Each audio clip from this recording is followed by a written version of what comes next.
got the new iPhone 13 Max. We have the Sony a7S III. It's our go-to. We shoot product videos, so we thought, hey, let's test the two doing what we know best. So we're gonna show you the shots now, see if you can see the difference and spot what camera's which.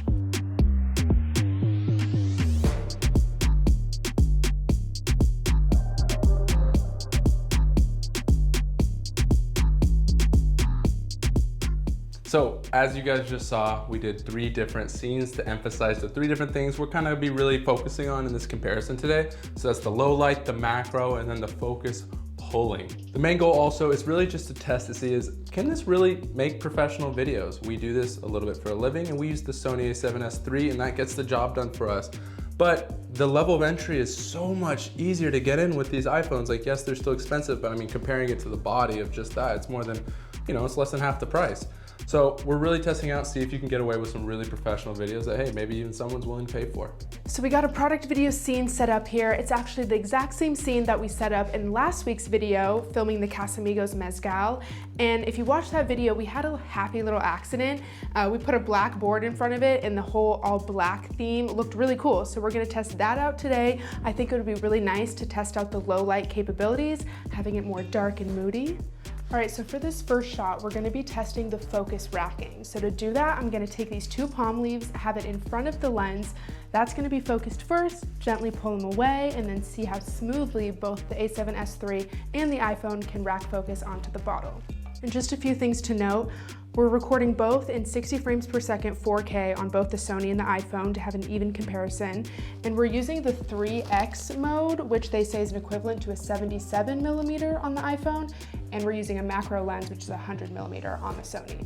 So what I thought was really interesting is you can actually adjust focus and mimic different apertures in post, which I thought was really cool. So you can record a scene, and later, if you want a different item in focus, you can tap different parts of the screen. So we're gonna use that in this shot, just recording it with everything in focus, and then hopefully later in post, kind of playing around with different apertures.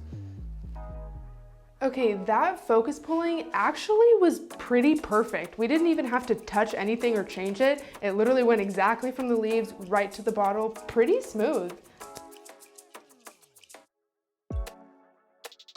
Okay, so now taking a dive into post, I've spent a little bit of time looking at the actual footage, and I noticed some pretty big things. First off, we used the camera out of box, and we didn't download any of those extra apps I know that there is out there, so we didn't use manual settings on it, so it was auto exposure, so that kind of ruined the shot, and I think that's what really gave away really easily that it's iPhone footage versus the Sony footage, because I mean, it just wasn't focusing right at all. The exposure as it zoomed in, like when the leaves moved, were all wrong. So I think people would need to go in and really get a manual settings to be able to do this properly, because the Sony a7S III, it rack focused so perfectly.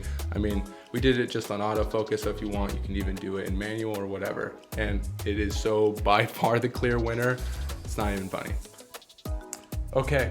It's scene 2, we're talking about low light, but we did actually notice a little bit more than low light that I'm gonna talk about. On this scene, it's another zoom in. The reason it's gonna be more low light is we only are backlighting the product on the shot. We have light here that should be on, like that.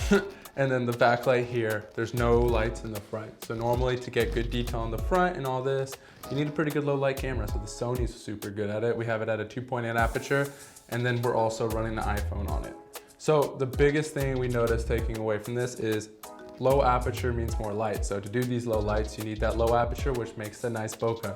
So we created a little bit of depth of field. So the bottle is gonna be in focus, but this is not gonna be in focus. On the Sony, it looks super beautiful. You can barely see it, but on the iPhone, it could not do that at all. We literally couldn't even get the shot with this here because it didn't know what to do with the focusing. And because it's all bokeh in the post, like, it just looks so awful, and it does not have the same depth of field. I think this is probably the biggest thing we've noticed so far on the difference between the Sony and the iPhone, actually. Just to give some more information on this, like, what I really mean is, when you see these leaves right here on the Sony, they're so blurred out, it's so light. They just honestly add just a little color and a little bit of like movement.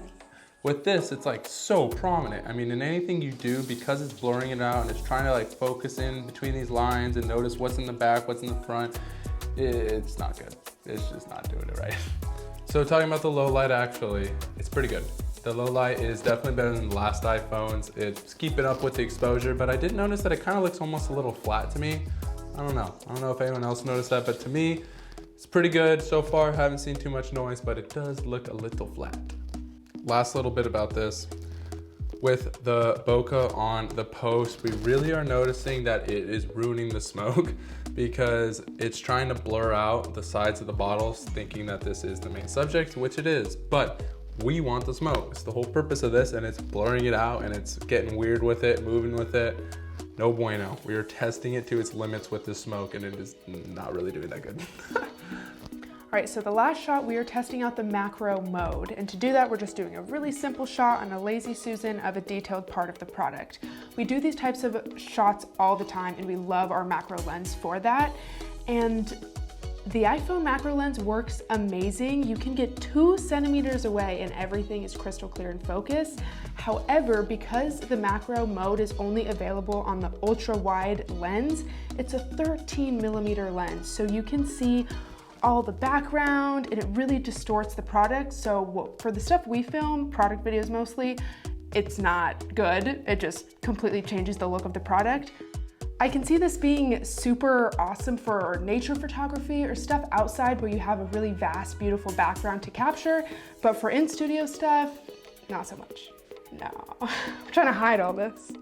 So now looking at in post, the wide angle, trying to do a macro shot. We love macro shots, but we use long telephoto lens or like 100 millimeter because the compression and the good bokeh on the back, as you can see, you only see blackness. It looks way better on the bottle because it's 13 mil, everything looks stretched, and then you can't use the cinematic mode, so it doesn't like bokeh like it's supposed to. So you literally see everything and the coloring's off. I can't get the blacks properly. I couldn't match up the bottle coloring.